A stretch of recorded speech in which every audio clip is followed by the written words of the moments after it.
Hello, everyone, and welcome to another developer update. I'm Whirthun, and today I'm joined by Jenova, and we're going to be chatting a bit about Festival Tech, a tool developed during the season of AURORA to connect others and create lasting memories that we're excited to integrate more and more into Sky in the future. Jenova, how you doing? Pretty nervous because I haven't been doing developer commentary for a long time. Ever since COVID. It's been years. Since The Office, right? Yeah. Well, I think it'll be fine. Last time we were doing this, and we're in physical office, right? That's a long time ago. Maybe the next time we do this, we can get in person again. Maybe. Okay. Let's go ahead and get into the questions here. So first thing, I mentioned in the intro here that we're referring to this technology as Festival Tech, and I think we've done some interviews where we've talked about maybe concert tech, audience tech. Do you want to talk about why we've kind of landed on Festival Tech? Yeah, ultimately, when we created Sky, we want to create a place where people can create genuine human connections with each other.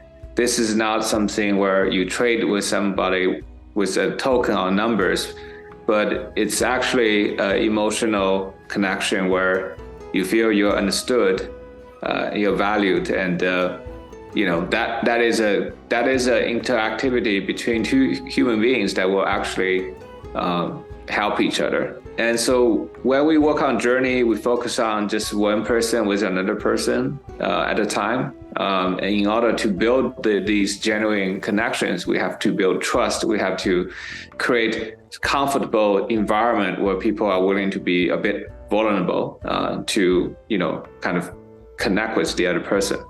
And after journey, we learned many great design techniques. So we apply it to Sky, and we took the challenge to make it so that we can go beyond just two players. In Sky, initially we went with 8. It's a very complex, nuanced social situation because it's no longer just you and me. It could have third person and third parties, and it could be multiple parties in the 8 people.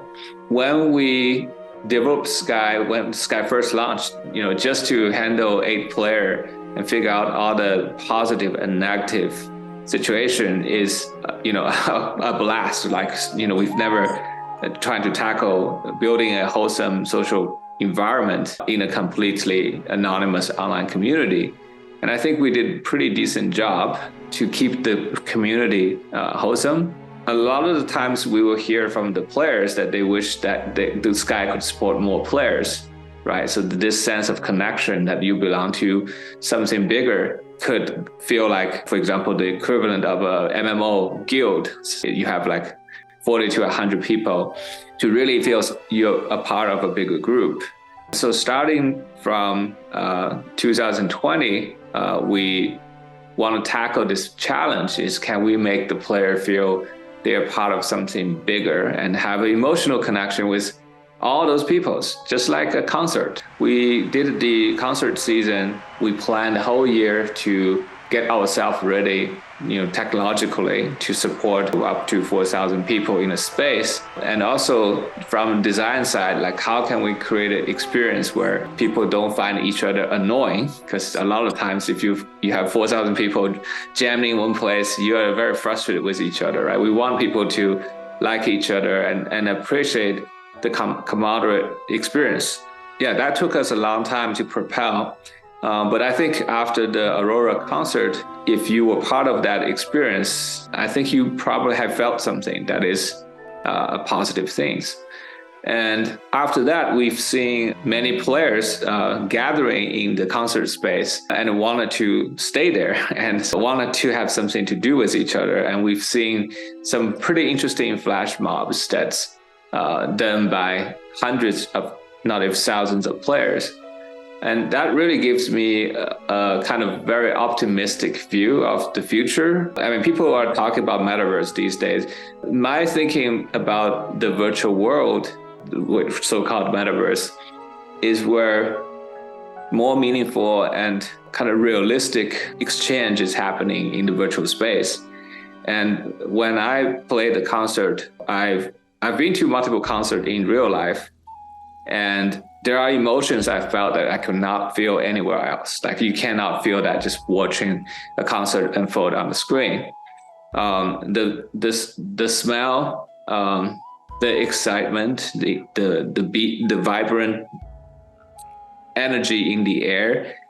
You can only really feel it when you are in the middle of thousands of, maybe tens of thousands of people around you. Yeah, and we tried our best to use interactivity and to capture that feeling. And I think a lot of people, myself as well, felt a similar energy in the virtual concert.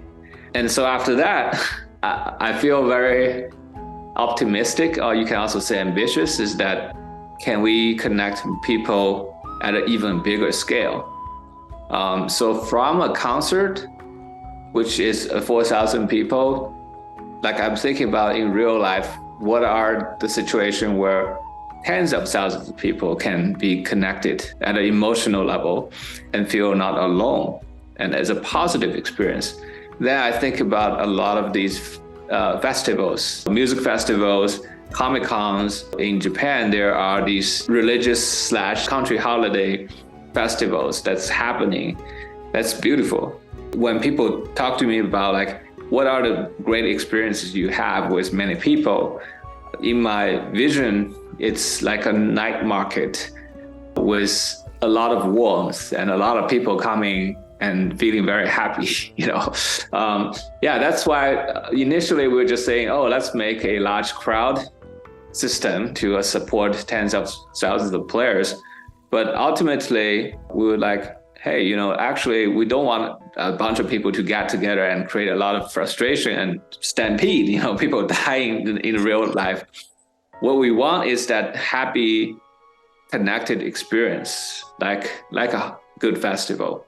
So that's why we're calling it the festival tech, hoping that we can achieve that sense of connection and warmth in the virtual world, as real as you have experienced, by participating in a real one. So that's a pretty honest answer here. No, it's a good one. And it reminds me, I had the opportunity to go out to Japan recently and go to Gion in Kyoto. And I was there for one of the festivals around Hanami. And there were so many people out and the stalls were out. And yeah, like, I think since COVID began, it was really my first time being in like that kind of like festival atmosphere. And it did feel really good, right? It felt like I was around a lot of people having fun. And it's a lot of positivity all mixed together. Great food, great vibe, great music. Yeah. I feel like that's the natural next step for Sky, is to create a really positive experience for a large group of people. Okay, so obviously since the Aurora concert, we've had Days of Bloom, and now we have Season of Passage, both of which have used the festival tech. What do you think festival tech brings to these like specific events or seasons? And how do you like kind of see us using it in the future going forward to make players like have more fun during these different events and seasons? To be honest, building these technology is, it might seem to be trivial as a video game, but it's equally complex, like building a rocket. You all see how many times rocket explodes and things didn't go as we expected. When we launched Aurora concert that night, we have 1.6 million people all trying to get in. Each stadium is 4,000. That means we have to operate 400 stadium at the same time, hoping that the stadium does not explode in midair. Right? And that would be a terrible experience if we bring all these people in and then in the middle of the concert, someone just disappeared. And it really just felt like launching the rocket. And after the first concert, we survived. Everybody felt like we just landed on the moon. You can imagine the energy in the room of all the people there, just like cheering that nothing breaks. Yeah, and that was quite stressful. And so this year we have more ambitious plans, right? Like we want to bring the numbers to tens of thousands. We also not only want to just make the number bigger, but also we want to bring more interactivity. After all, if you played Aurora concert, the interactions between the player is more of a co-witnessing. At maximum, your energy will be charged by the people around you, but you don't have any direct interactions besides just seeing, okay, we are all like making the right emotes. So we're pushing for both the quantity of how big the server can support, but also the quality of the interaction. So you can see the season of passage is really an experimental season. If you're in beta, you already see we are experimenting 5 different ways to have players interact with each other, coexisting with the system.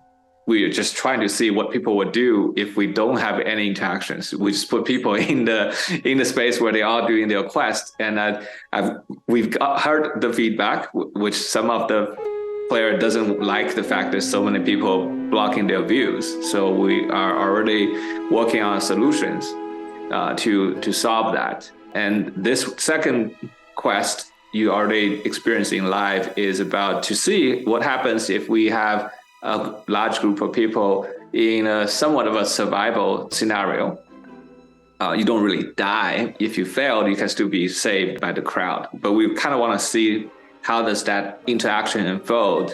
We have 3 more interactivities. Some of them are more competitive, some of them are more fun, some of them are more collaborative. So these are kind of our way to really push the boundary of what we can do with hundreds, not if thousands of players.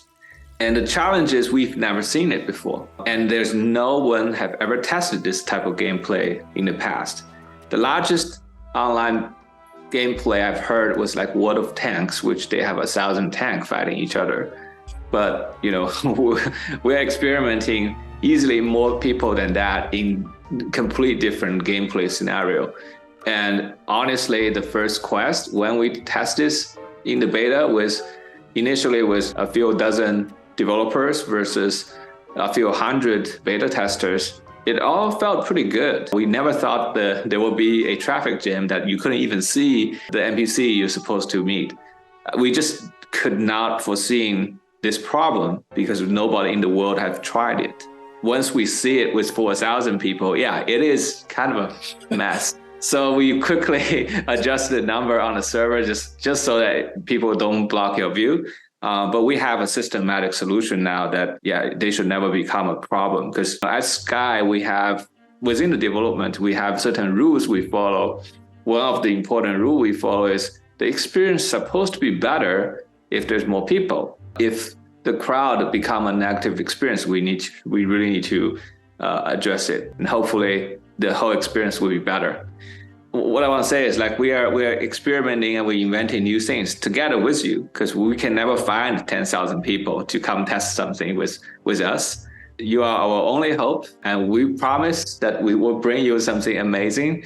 But at the same time, some rocket is going to explode. So I'm also just going to apologize ahead of time that sometimes we don't know what we're making. We will only know if we can see it with you guys together. I don't know if people watching this will know, but we are recording this on May 4th, and the "You Are Our Only Hope" I'm just assuming is a Star Wars reference. That's my guess. Yeah. And you mentioned, there are some specific things we really learned within the first few hours of Passage. And to touch on some of those just specifically, I think we made the quick decision to reduce just the total number of players. But to Jenova's point, that's kind of just a quick fix to the situation. But going forward, I think we're looking to address just the amount of noise you hear from other players. Obviously we know we felt it too, right? When we got online, we were all kind of messaging each other this is a lot, this is very loud. The Ember tech that I think Nick messaged about, I think we put that out on Discord and Twitter, that will make sure that players don't interfere, right, while you're trying to experience those spirit stories. Our folks at the studio put a lot of time and effort into those too, and we really want you to be able to enjoy those. The noise is a classic situation where we've never been able to find 4,000 people to test, see how loud everything's going to be. When we work on the concert, we initially have the opposite problem, which people feel the concert stadium is dead, even though we have hundreds of people sitting there, and not to mention reaching thousands. So the audio designers, they have to design without really hearing, all the players' input, but kind of to control the volume. If the stadium is fully filled, then the volume reaches to what we would expect you would hear from a real stadium, and then the volume will shrink if it's only a small portion, right? So when we tested the sound, it was 400 players in beta. It feels totally okay, right? It's not very distracting, but once it's 4,000, then the volume reach out to a really high volume. Nobody have ever heard it in the test. I mean, you probably would say, well, how come you didn't think about that?